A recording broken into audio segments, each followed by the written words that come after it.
What up, YouTube fam? So today we have the Jacob and Co. or Jacob and Company Epic 2. So I bought this secondhand,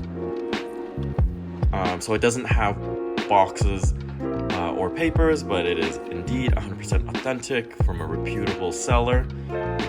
It came with, I guess the only thing it came with was the sleeve and then this little booklet inside.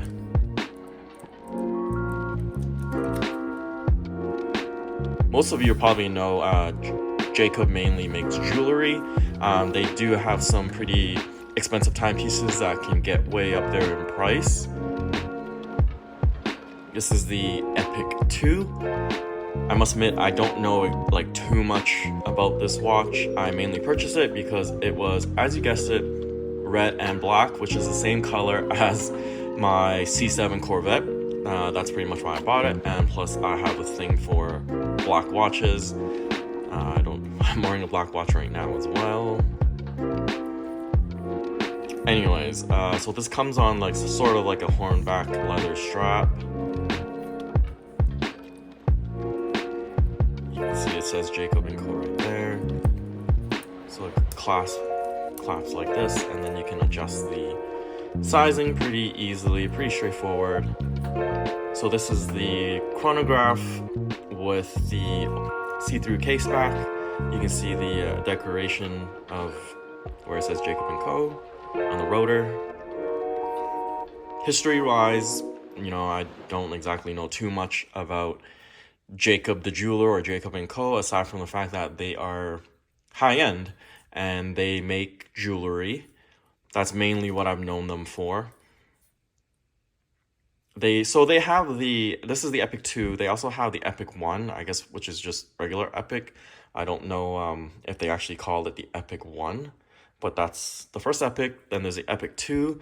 Then they have another timepiece that's above this. I can't exactly remember what it's called. Yeah, it'll come to me a little bit later on. So basically, like around this price range, they have the Epic 1, Epic 2. Epic X. Epic X is the one I'm trying to think of. That's a very popular timepiece as well.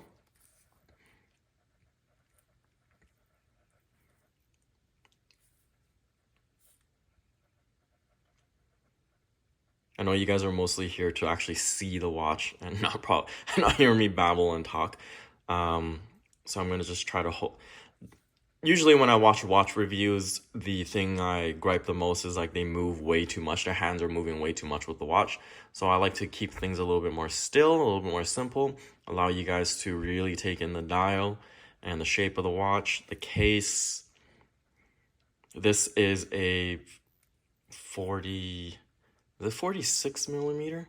I'm actually not even too sure. I haven't worn this all too much. It is a fairly significantly sized watch. I can't remember off the top of my head the case size. It's somewhere above 45 millimeters. Let me just double check right now. Okay, so I just double checked on my iPad and this is 47 millimeters.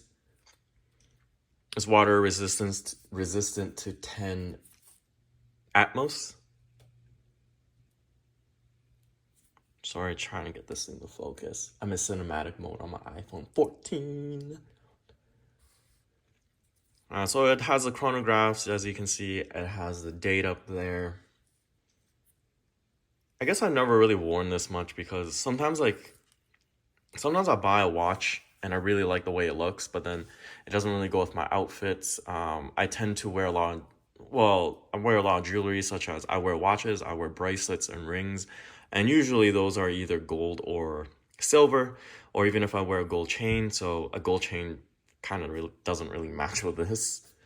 In those instances, I would either wear a gold watch or I would wear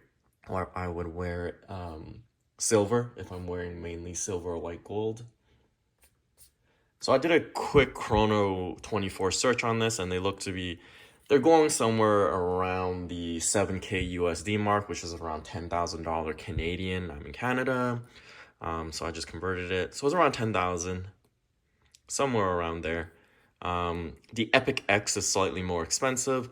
The last time I checked, the Epic X was around 10,000 USD, so that's probably like, I don't know, like, you know what? Don't catch me lying. But yeah, this is the watch.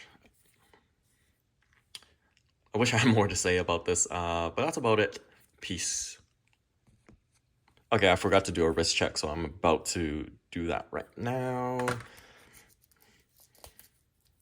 You know, I had a lot of people ask me like what watch I'm wearing, especially when I do YouTube videos.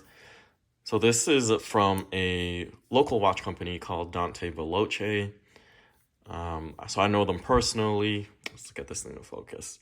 And this is a Zion model. You guys can go on their website, www.danteveloce.com. And they got some pretty cool timepieces.